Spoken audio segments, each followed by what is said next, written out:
Blakely. WFT's Jordyn Banks is live from the Odom for tonight's matchup.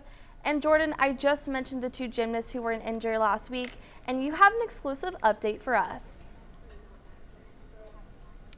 Yes, Alyssa, I'm here live from the Odom. Moments earlier, Sloan Blakely gave us an exclusive interview only for WUFT updates of her injury.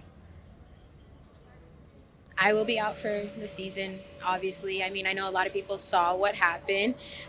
So just kind of, that's difficult to deal with. I've never been injured before, but I still will be on the sidelines cheering on my team and just there to support them, really. With Sloan being out for the remainder of the season, her only wish is for her Gators to continue doing the same gymnastics that they know and continue being the rock stars that they are. She knows that they are extremely talented and wanted to continue the season with high hopes. The meet starts at 5:45 against the Mizzou Tigers. You can clearly see behind me that the line is looking pretty thick and people are ready to cheer on the Gators. The meet will air on SEC Network at 5:45 p.m. Live from the Stephen O'Connell Center, I'm Jordyn Banks, WUFT Sports. WFT's Jordyn Banks is live at Ben Hill Griffin Stadium. Jordyn, we've heard from current players about how they feel about the coaching change and their future at Florida. Gators captains and players expressed they had a great relationship with former head coach Billy Napier, although they are saddened about his departure. Now the rumors begin of the transfer portal, who is staying and who is going, but there are some Gators here to stay. Oh, no, man. I'm a Gator, and I'm just focused on rallying these guys for these last 5 games and just keep rolling. That's the sentiment of many of the Gators one day after head coach Billy Napier was fired. And while sadness is the main emotion, respect for Napier and the Gator brand remains. Many athletes took to social to share their thoughts about the firing. True freshman Vernell Brown III posted, "Thank you for the opportunity, coach." Dallas Wilson, who recently returned from injuries, kept his message simple. During Monday's press conference, Miles Graham shared his gratitude for his time with Coach Napier. Yeah, what we learn from Coach Napier all the time is how you respond. How do you respond to things? It's not about what happens to you in your life, it's how you respond.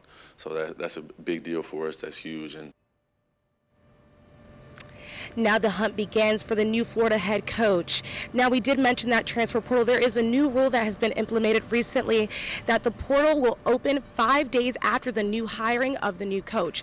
And with that new rule, they have a 15-day window for players to enter themselves into the portal.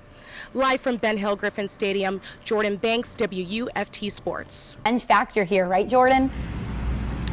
Yes, Sydney, the Buchholz Bobcats have been on fire all season long. They have won 9 games straight, and they have a 10-1 record thus far this season, with one of those wins against the Nice Panthers, who they play against tonight in this playoff matchup.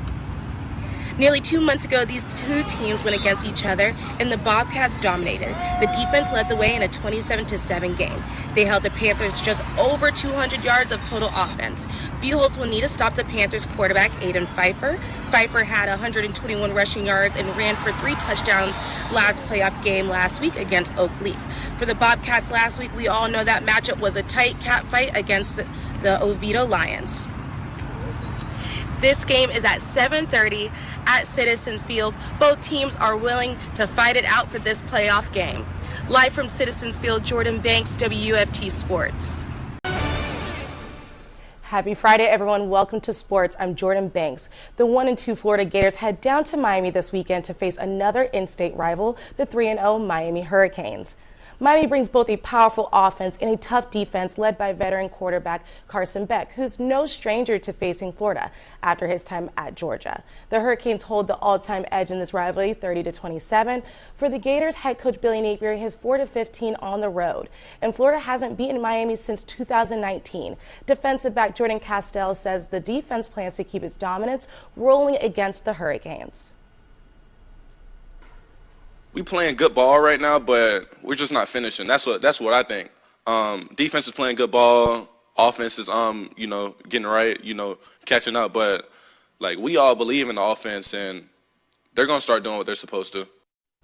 Kickoff is set for 7:30, but pre-game coverage begins at 4:30 on WRUF. And don't miss Gator Game Day at 6 o'clock on the Sports at CJC YouTube channel. Staying on the football field, Buchholz High takes on Richmond Hill at Citizens Field.